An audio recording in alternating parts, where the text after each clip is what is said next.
Hello, my name is Chris Wyman. Welcome to my kitchen. I have a special guest with me today. This is Jay Fulgham. Hi. She's going to help me make a ham and spinach stromboli. We're going to make it with a store-bought pizza dough. I went to Central Market and got an artisan pizza dough already made. You can absolutely make your own, but for $1.98, I don't have the patience for yeast rising. So we're going to do it this way. We're going to start with that dough. And I'm going to let Jay here get that nice and rectangular. We're not looking for anything perfect or circular. We're not going for a perfect pizza. We're going for something a little bit rustic, because what we're going to do is lay our a spinach mixture we'll do in a second, and then lay out ham and cheese on it and roll it up. It's like a roll up. I'm making this for my pool team tonight. And we're allowed to take food in there because they don't sell food at this pool hall. So I like to feed the troops and keep them happy, and it helps us win. So we're making 2 of these. I've got one already rolled out. I'm going to show you real quick a little over Jay while she's doing that. This is rolled out and ready for us to fill. It's on my glazed pizza stone, or glazed round stone. We have stoneware at Pampered Chef that is amazing. You don't clean it with traditional detergents or put it in the dishwasher. It comes with a scraper, and you just run water on it once it's cooled off and scrape any excess food off. And it gives your food a light, airy, crisp crust every single time. People love our stones. It comes glazed like that. It also comes unglazed, that we will show you soon. So as she's working on that, I'm going to tell you a few things about what the ingredients are that we're using. We are using for each one of these, we're going to use a block of cream cheese, an 8-ounce block of cream cheese, and a half a package of frozen spinach. The half package of frozen spinach, you want to make sure you've thawed and you've drained off and you've squeezed out any excess moisture. We've already done that. I've also found that it helps to put the cream cheese block in the microwave for about 45 seconds and soften it up. Even if you've had it on the counter, it just mixes much better, and it's going to spread really nicely for us. And then I've got some provolone cheese and some Prague ham that I went ahead and splurged on and picked up at Central Market. You can use any ham and cheese. It really doesn't matter. But we're going to have a nice creamy cream cheese spinach spread on our stromboli. And we're looking like we're getting close here. So Jay, what are you doing for summer? I swim a lot. She swims a lot. Awesome. Jay is expecting a brand new sister in a month or so, like 6 weeks now. 8 weeks. 8 more weeks. So we're having a shower for her mom this Saturday, and Jay is going to take the stromboli that we have in the oven home for dinner for the family, for helping me out. It's the least I could do. You might also notice, I didn't mention this, we're using a Pampered Chef pastry mat. That pastry mat didn't go anywhere while she was working on it. It stayed perfectly still. And it also won't stick, so she can lift this up just like that and pull it and stretch it and all sorts of things, and it won't stick. So we're going to go ahead and lift it real quick to make sure it doesn't stick when we roll it, okay? All right, next thing, why don't we hand me that, and why don't you pull that out of the way a little bit. And now we have our 2 blocks of, because we're making a double recipe, we have 2 blocks of cheese in here and a whole package of frozen spinach. And I'm going to go ahead and add the red pepper flakes in there. I'm going to add a shake of red pepper flakes, a couple shakes. That's to give it a little interesting effect without adding a whole lot of heat, but it will add something. It'll be one of those things where you go, what is that? That's really good. And I'm going to go ahead and put the salt in it now. Since you're mixing, we're going to put a little bit of salt to season up that spinach. It's not seasoned. And a lot of people are afraid of adding salt while they cook and say that, they just add it at the table. I've watched a lot of cooking shows, and I've never seen a chef want to grab for his salt shaker. They always complain about it not being seasoned enough. So don't be afraid of salt. It shouldn't make your food taste like salt, but it should really amplify the flavors. That's what salt is for, to amplify the flavor of your food. And you want it to taste good. You spend a lot of money on it, and you spend a lot of time in the kitchen working on it. And it's a shame. It's a real shame when a recipe kind of fails because it wasn't properly seasoned. Very good. Okay, so now we've got 2 of these to cover. Let me put this here and move this back in here. All right. We're going to show you this one, and then we're going to move off to that one. I'm going to put about half of this on there for you, Jay, and I'm going to let you spread it, okay? It's actually just going to go right down the middle like that. I think that's about half. Alright. We're guessing.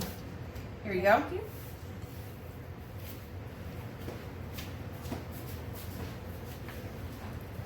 You can actually, this is like actually for a cake, like to frost a cake, but it helps spread it really well. Very good tip, Jay. Yeah, she's using an offset spatula that is an absolute must for icing a cake, and that's usually what I use it for. But it also works really, really well here because that's what it's designed to do, is to spread things nice and flat. While she's doing that, you can't see me, but I'm off camera doing the other one so that we can get them both in the oven at the same time.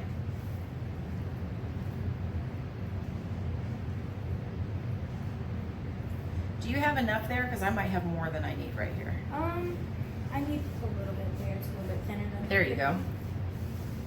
So as you're doing this, if you're doing two and you've got a partner, you can tag team it and make sure you've got it as even as possible without having to weigh it or measure it.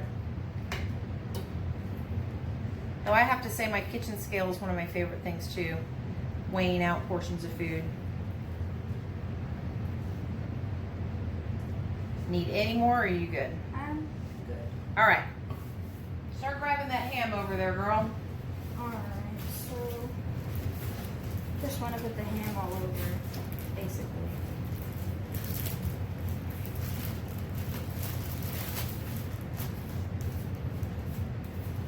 And I'm gonna let her put her ham on.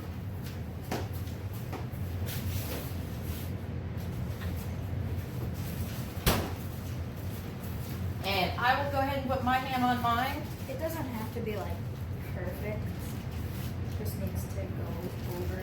You can really put as much as you want, I guess. Another great tip, Jay, it doesn't have to be perfect. Kind of the beauty of this recipe is that it's rustic. You just roll out some pizza dough, slap some filling on it like the spinach cream that we have, and lay some meat on it, as much or as little as you want. I will tag the recipe and credit the author in the body of the post.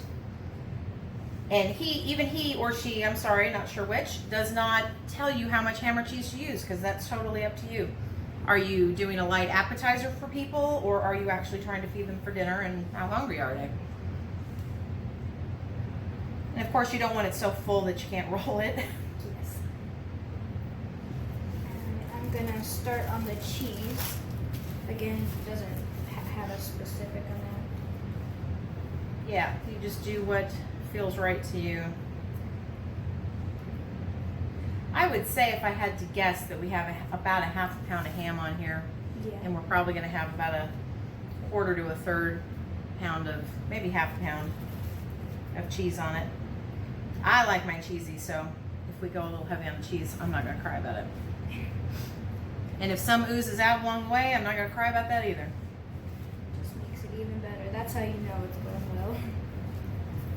I'm probably at a stopping point with this ham, but I have 2 slices in my hand left, so I'm putting them on. Alright. They're going on there. I'm just gonna break this piece of cheese in half instead of using two full ones. And if I don't need that, then I'm not gonna waste the cheese. That's excellent, because that gets you to the sides, right? Without having to, you don't want the cheese to go outside of the... Because it'll just make it more difficult to roll. Exactly, more difficult to roll and much more likely that it's going to ooze out. So, do you think you can start to roll that one up while I finish this one over here? Show them how we do that.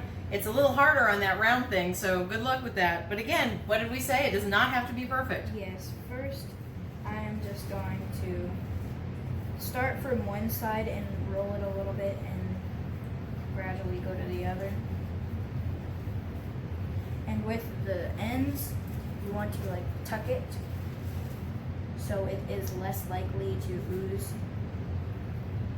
Right, it's probably going to ooze no matter what you do, but protect it as best you can so we save as much of it as we can. So the seam will be on the bottom.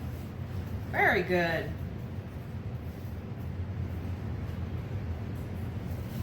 and I'm off camera catching up with mine. And what we're gonna do is we're gonna mold these two together in a minute.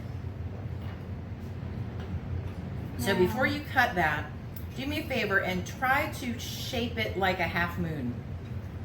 You know, so that it goes around a little bit. So we're gonna add this to it, and it's gonna also go like a half moon. Or at least so they fit. See, that's what we're just trying to do. We're just trying to fit two of them on one stone.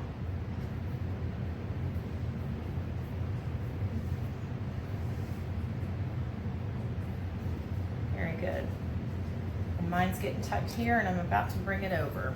Now, also, remember you have to tuck the sides. It's more optional than necessary, But as much as we can do to keep that ooey gooey cheesy goodness and ham goodness inside, the better, right? yes. Okay, I'm gonna come over here real quick and add mine to the stone. Okay, now show them how we finish those off, Jay. Now, I'm just going to cut small diagonal slits throughout.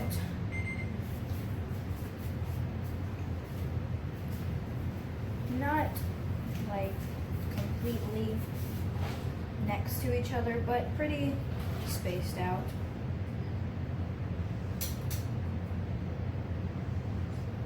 And then the egg wash will go over it, give it a shiny finish. You got this, you're doing good.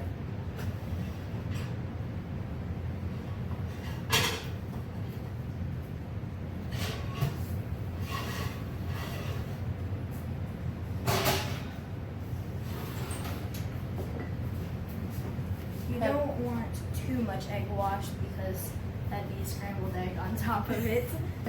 Right, we don't want to top our stromboli with scrambled egg. They look really good. So I'll be feeding about 7 people tonight. So 2 of these is pretty good. We'll probably have a little bit of leftover, but one didn't seem like it would be quite enough. So I made extra.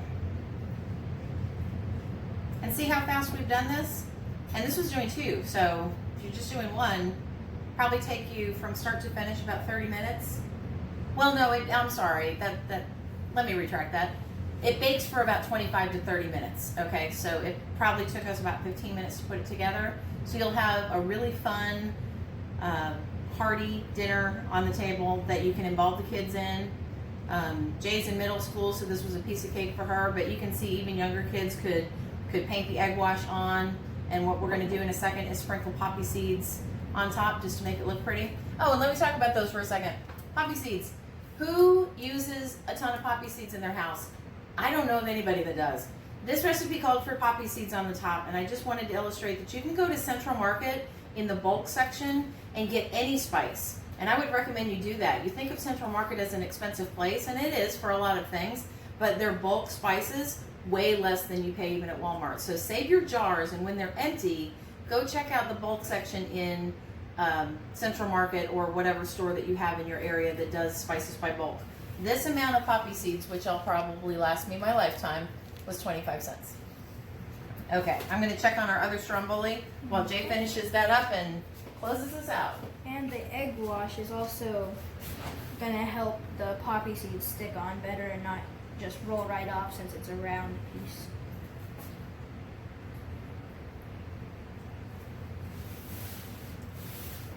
Alright. Going to sprinkle these poppy seeds on here. If I can get the bag open. I'm only going to be using a few pinches, but you can put as much as you want. And you know, if you don't have poppy seeds or don't feel like going to get them in bulk, because you certainly don't have to, another good option for sprinkling on the top would be like a Italian herb blend of, you know, like rosemary and thyme and a little parsley, something for color, just to pop, give it a pop on the top. Sesame seeds would also go good. And you know what would be really good that I hadn't thought of until now, and now I wish we had done it, is a little bit of garlic butter. So yeah, that'd be really good, and make it like a garlic bread crust on the outside. Wow, see, recipes are always versatile when you cook. So this is ready to go in the oven. But if you'll stay tuned for 1 second, I'll bring out the finished product. You want to just set that aside and I'll bring out the one we've just done.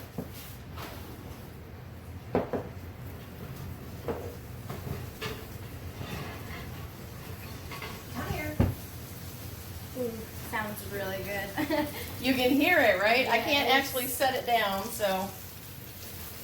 Whoops, sorry guys. Bloopers, we're not professionals. And here you go. That's our ham and cheese stromboli. Get a good picture of that. You ready to eat that? All right. I hope you had fun. I hope you try it.